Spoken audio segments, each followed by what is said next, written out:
നിനക്ക് എവിടുന്ന ഇത്ര ഭംഗിയുള്ള ജേണൽ ബുക്സ്? ഞങ്ങൾക്കൊന്നും ഇത് കിട്ടണില്ലല്ലോ. ഇത് എവിടുന്ന വാങ്ങാൻ കിട്ടുക? അതോ അതൊരു സീക്രട്ടാ? എന്ത് സീക്രട്ട്? വാ, ഞാൻ പറഞ്ഞുതരാം. നമ്മുടെ കയ്യിലുള്ള നോർമൽ സ്കെച്ച് ബുക്ക് എടുക്കുക. എന്നിട്ട് അത് സ്പൈറൽ ബൈൻഡ് ആണെങ്കിൽ അതിനിതാ ഇങ്ങനെ അകത്തുനിന്ന് അകറ്റാൻ പറ്റണ ഒരു ഭാഗം ഉണ്ടാവും. അത് അകത്തി മാറ്റിയിട്ട് മുന്നിലും ബാക്കിലുള്ള രണ്ട് കവറും ഊരിയെടുക്കുക. അതിൽ ഫ്രണ്ടിലുള്ളതിന് കട്ടി കുറവും ബാക്കിലുള്ളതിന് കട്ടി കൂടുതലായിരിക്കും. അപ്പൊ നമുക്ക് മുന്നിലത്തതിന്റെ കൂടെ ഒരു കട്ടിയുള്ള പേപ്പറും കൂടി ഒട്ടിച്ചു കൊടുക്കാം. എന്നിട്ട് ഒരു പഴയ ചുരിദാറിന്റെയോ ഷർട്ടിന്റെയോ നല്ല ഡിസൈനുള്ള തുണി അതിന്റെ മുകളിൽ അങ്ങോട്ട് വലിച്ച് ഒട്ടിച്ചു കൊടുക്കാം. ചുളിവ് വരാതെ നോക്കണേ. എന്നിട്ട് സൈഡുകളും ഒട്ടിക്കുക. ബാക്കിലുള്ളതിന് കട്ടിയുള്ളതുകൊണ്ട് തന്നെ നേരിട്ട് ക്ലോത്ത് ഒട്ടിക്കാം. ഇനി ഉൾഭാഗം നീറ്റാക്കാൻ വേണ്ടി ഒരു വെള്ള പേപ്പറോ അതല്ലെങ്കിൽ നമ്മുടെ ഏതെങ്കിലും ഒരു ആർട്ട് വർക്കോ അതിൽ ഒട്ടിച്ചു കൊടുക്കാം. എന്നിട്ട് നന്നായിട്ട് ഉണങ്ങിയ ശേഷം പഞ്ച് മെഷീൻ കൊണ്ട് ഹോൾസ് ക്രിയേറ്റ് ആക്കി കൊടുക്കാം. എന്നിട്ട് ഓരോ ചട്ടയും കറക്റ്റ് സൈഡ് വരുന്ന വിധത്തിൽ അത് പഴയ പോലെ തിരിച്ചിട്ട് കൊടുക്കുക. പഴയ പോലെ പ്രസ് ചെയ്തും കൊടുക്കണേ. മുഴുവൻ പണി കഴിഞ്ഞപ്പോ ദേ സംഗതി ഇങ്ങനെ ഉണ്ട്. ഓ, ഇത് പേഴ്സണലൈസ് ചെയ്തപ്പോ എന്ത് ഭംഗിയാടാ. ഇങ്ങനെ ഏത് ടൈപ്പും ചെയ്യാൻ പറ്റുമോ?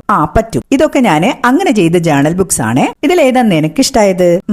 നിങ്ങൾക്ക് ഏതാ ഇഷ്ടായത്?